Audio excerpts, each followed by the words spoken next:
Good morning. Welcome back to Breakfast Television. Now, we are looking at one of our first problems of the day, and it's over on the eastbound QEW, just past Mississauga Road, where we do have two right lanes blocked, and it's because of a collision. You can see some of those emergency vehicles up ahead. It looks like this might clear as I speak, but we do have this fire truck here just blocking those two right lanes, so it is causing a bit of a backup as you approach this issue, but does clear right up right after it. So just be mindful of that heading along the eastbound QEW towards Gardner.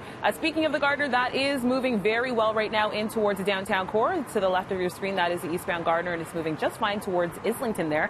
And the southbound 404 DVP combo is still moving very well towards the downtown core as well. Heading off our major routes, we do have an issue right now on Finch at Keele with a broken water main and a couple of lanes blocked there. Bank securely from anywhere, anytime with CIBC, whether it's paying bills, depositing checks, or transferring money in Canada and around the world with CIBC. You can do it all 24/7. That's a look at your drive. Now I'll set things over to Frankie for a look at the roads or the forecast. Hey, thanks. You got the roads, I got the weather. Hey, the daffodils right now, with all the sunshine yesterday, the potted spring bulbs starting to pop up with the warmth as well. You're going to start to see them popping up through the garden right now, probably crocuses in some areas, already flowering. We're there. We're getting there. Into the month of April. The second day of April is not going to disappoint you as well as we're off into the sunshine again. Little difference with today.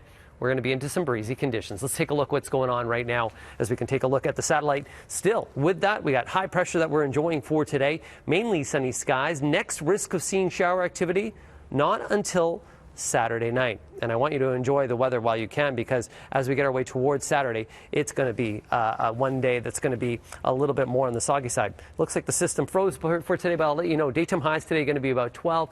The difference with today is we're going to see a breezy northwesterly wind about 20 to 40 kilometers per hour at times. Tonight we're down to +1. Tomorrow, partly cloudy skies, still with the double-digit territory. Into Saturday, risk of showers, and then through the weekend, we're going to warm all the way up to 14. So once again, for today, daytime highs going to be right around 12 degrees. I'll make sure you enjoy your day. Now let's send it over towards your news.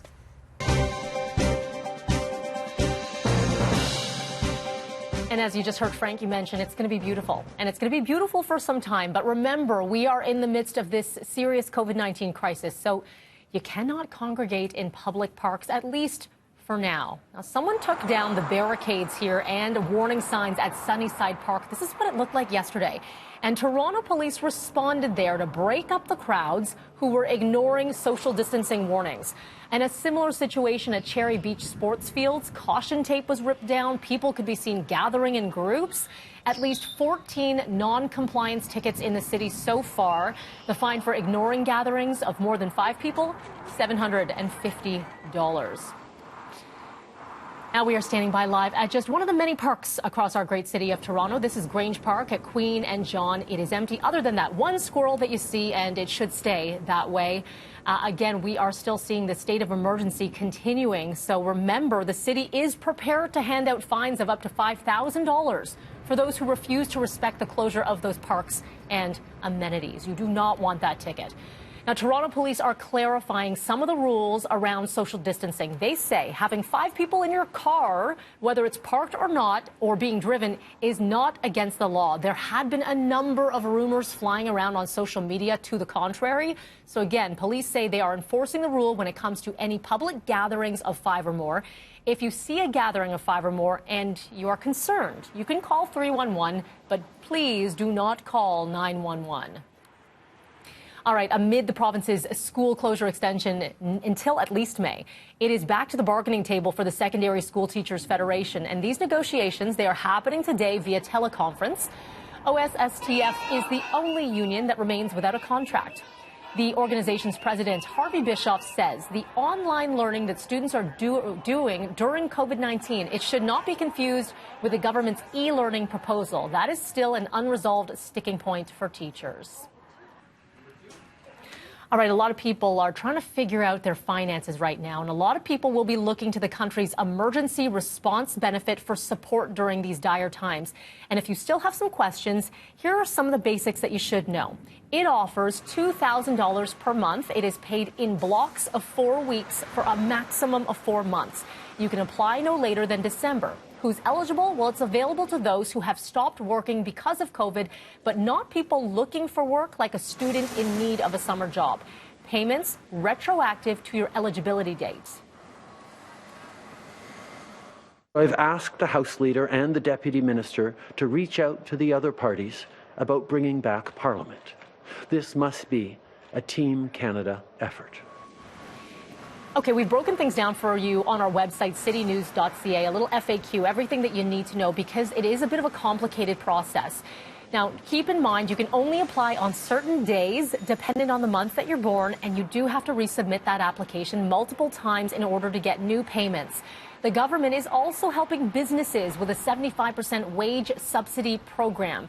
That is also a complicated process, so we're going to break that all down with Small Business Minister Mary Ng. She'll be joining me live here at 8:30 this morning. Also, you should know Prime Minister Trudeau will be speaking live from Ottawa at 11:15 this morning. citynews.ca for that. Well, 5 airlines are targets of a lawsuit that could involve tens of thousands, even hundreds of thousands of Canadians who want reimbursement for COVID-19 related cancellations.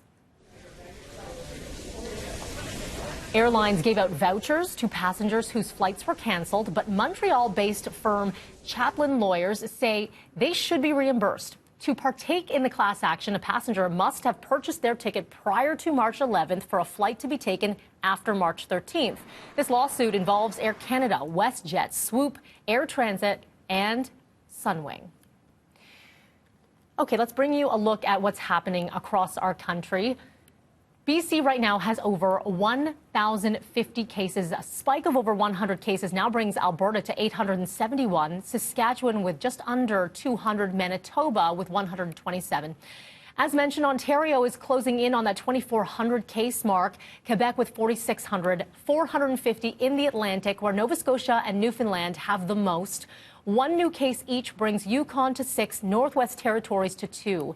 In total, Canada is approaching that 10,000 case mark with 9,700 cases, including 111 deaths. Now, still to come here on BT, we are checking in with Vaughan Mayor Maurizio Bevilacqua to get an update on what's happening with the city's response to COVID-19. As well, at 8:30, as mentioned, we're going to be talking to Minister Mary Ng to break down that wage subsidy program for both small and larger businesses, how to apply, who is eligible.